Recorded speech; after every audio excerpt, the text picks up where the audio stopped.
bem-vindo à aula sobre genética promovida pelo Departamento do Spitz Alemão do Estado de São Paulo. Nesse vídeo, nosso tema será preto e marrons.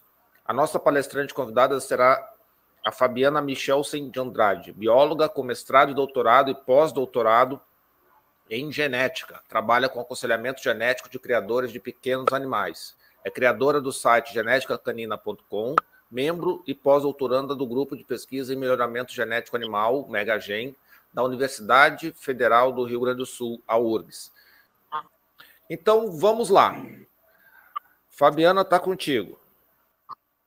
Certo, obrigada. Então, nós vamos agora falar da coloração preta e marrom, que vai ser útil para a gente entender a determinação do preto e do marrom no Spitz alemão grande, no médio, no pequeno e também no anão, certo? Então, preto e marrom são cores que precisam de um conjunto de genes para serem determinadas, né? Claro que tem aí um gene que é mais importante, né? Vocês vão ver qual vai ser o gene B, né? Mas, na verdade, é um conjunto de genes que determina se o cão vai ter a coloração preta ou vai ter a coloração marrom em todas essas variedades, certo? Então, o gene E é o primeiro deles. Ele vai determinar qual área do cão vai ter melanina ou feomelanina.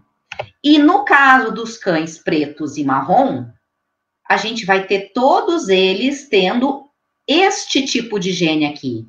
Diferente do que acontece no cão que tem máscara, no cão preto e no cão marrom, a máscara não vai aparecer, né? Então, eu vou ter aqui cães que são exão, ou eles podem também ser exão, depende da variedade que a gente estiver falando, certo? Então, a gente não vai falar aqui da existência de feomelanina, mas sim de eumelanina, já que a eumelanina pode ser ou preta ou marrom, certo? Então, nessa variedade de cor, nessa coloração, independente da variedade, eu vou ter cães pretos ou cães marrons, porque ambos produzem eumelanina. No Spitz alemão grande, eu não tenho possibilidade de ter cães nem com máscara, nem cães dourados. Nessa variedade não existe essa coloração. Por causa disso, no Spitz alemão grande, cães pretos e marrons serão sempre exão. Por que é importante a gente lembrar disso? Porque no momento que eu quiser fazer um teste genético com esses cães, eu não vou testar o gene E. Eu não preciso testar o gene E, porque nessa variedade, todos os cães são homozigotos, certo? O segundo gene que vai determinar a cor, na verdade, é como se ele confirmasse. Esse cão vai mesmo produzir a melanina. É o gene K. E os cães que são pretos ou marrons, eles são casão. Eles são o mais dominante, certo? Então, eu vou ter, da mesma forma, se no Spitz alemão grande eu tenho só cães pretos e só cães marrons, eu vou ter, na verdade, todos eles sendo casão. Porque não existe variação para as outras coisas que o gene K determina, que é o tigrado e o laranja, por exemplo, certo? Já no Spitz alemão médio e pequeno, no Spitz alemão médio e pequeno, eu também vou ter os cães sendo exão e casão, simplesmente porque nessas variedades eu não posso reproduzir cães pretos com outras cores, cães marrons com outras cores. Então, eu acabo tendo a homogeneidade dessas cores como sendo homozigotas também. Mas, afinal de contas, o que faz o cão ser marrom ou preto? É um terceiro gene, que é o gene B, que atua só sobre a eumelanina. Aquela eumelanina que tinha começado a ser produzida pelos outros dois genes, E e K, agora ela vai ser modificada ou para preto ou para marrom. E quem faz essa modificação é esse gene aqui, o gene B. O cão preto vai ser bezão ou bezão-bezinho. Por quê? Porque o que determina preto, e ele é chamado de gene B por causa de black, né? É preto em inglês.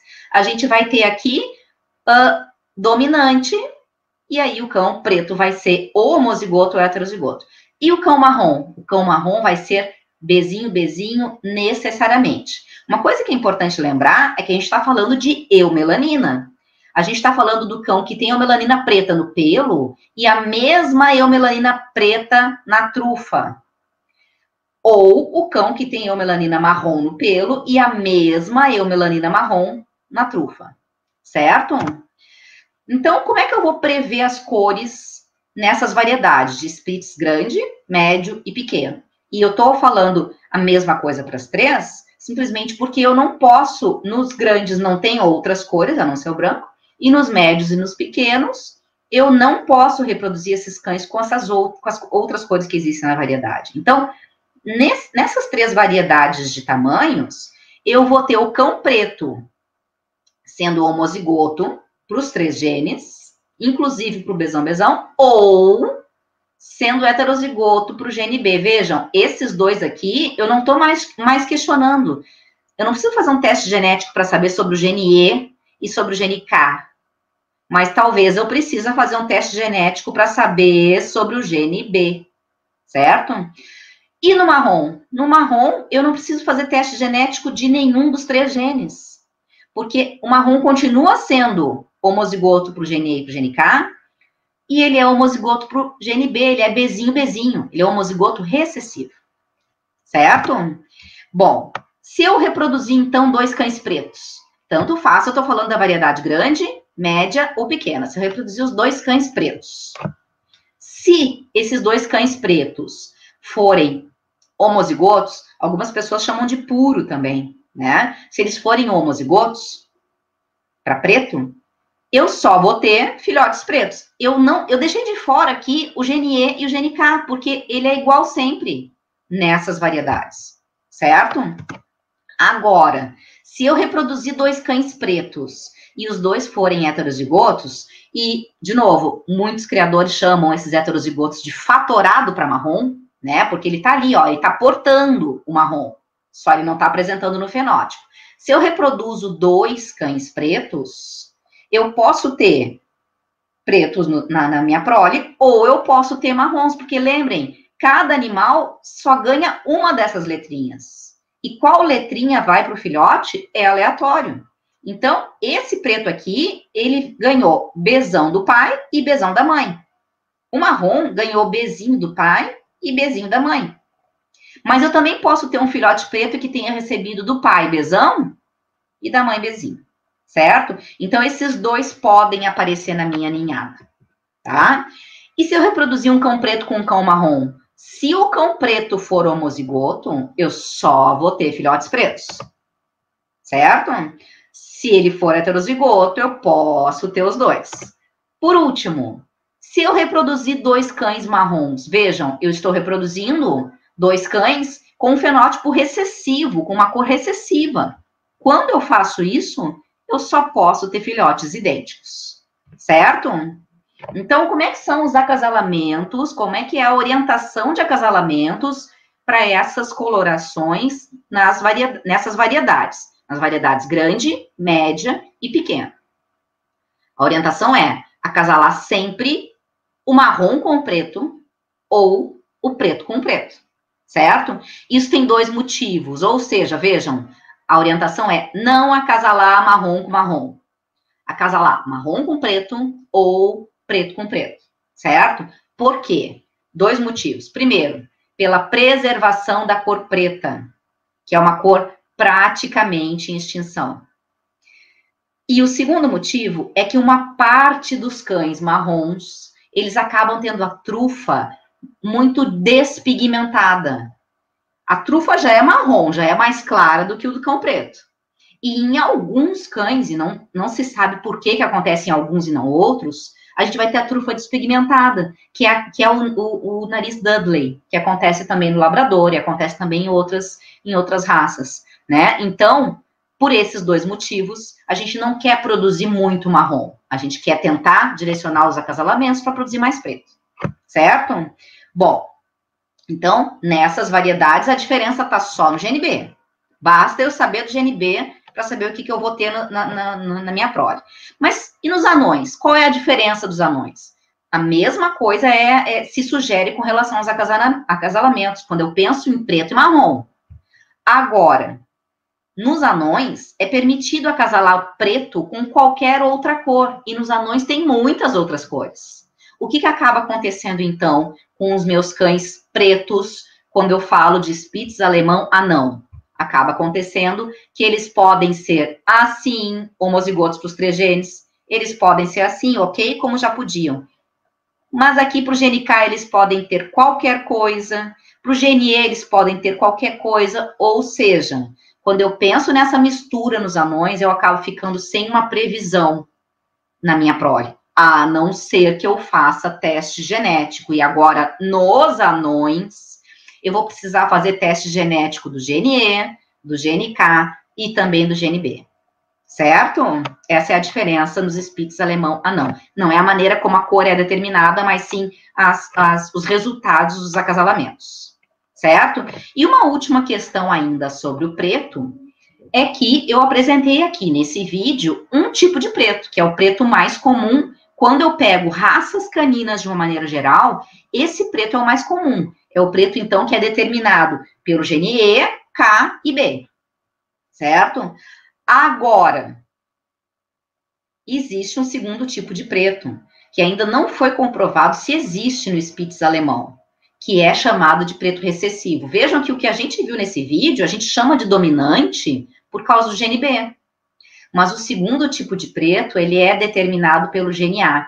E ele não se sabe ainda se ele está presente no Spitz alemão. Eu suspeito que ele esteja presente, certo? Mas eu vou dizer para vocês por que eu acho que ele está presente no vídeo dos brancos. Mas ainda não foi comprovado que esteja presente no Spitz alemão o preto recessivo, certo? Bom, então sobre o preto e marrom era isso que eu tinha para falar para vocês. Vamos ver se o Luiz tem alguma pergunta. Cães desta variedade devem ser selecionados sempre no intuito de produzir uma cor vibrante e com aspectos uniformes, tentando atingir sempre uma unicoloridade. Aqui, Fabiana, eu gostaria muito de mencionar, por exemplo, o marrom, né? A gente sempre costuma atribuir ele a uma diluição do preto. O marrom, ele é uma diluição do preto, e ele pode ter problemas de alopecias por conta da diluição? Luísa, muito boa essa pergunta, porque isso é uma coisa que tem muita confusão, assim, com relação ao que é diluição, o que não é diluição, né? É certo quando você fala que quando existe diluição da eumelanina, tem sim um problema de alopecia, porque o pelo fica mais fraco, isso tá certo. Só que a questão é que o marrom, ele não é uma diluição da eumelanina. Isso é bem importante da gente fazer essa separação. O marrom é um tipo diferente de eumelanina, certo? Para a gente entender isso, a gente pode pegar, por exemplo, imaginem uma palheta de tintas, que a gente vai misturar as tintas, né? Se eu pego o preto, a tinta preta, e vou diluir essa tinta com branco, o que vai dar? Vai dar cinza ou vai dar marrom? Vai dar cinza, né? Então, o cinza é a diluição, certo? O marrom é outro tipo. Se eu pego o marrom e misturo com branco, o que me dá? Me dá aquele café com leite, né? Que na pelagem de cachorro, a gente chama de Isabela, certo? Então, o diluído é quando a gente pensa assim, tem esse pigmento, mas tem menos. O marrom, não, ele tem muito pigmento. Só que é um pigmento diferente, é um pigmento marrom. Então, o marrom não é diluição, e não sendo diluição, o pelo não fica fraco, ele fica forte igual, não vai ter alopecia, né? Então, não tem relação com esse problema. É bem importante fazer essa separação. Então, a gente pode colocar um cão diluído, de um preto seria um azul, e jamais usar essa nomenclatura para os marrons. Exatamente. Perfeito. Excelente.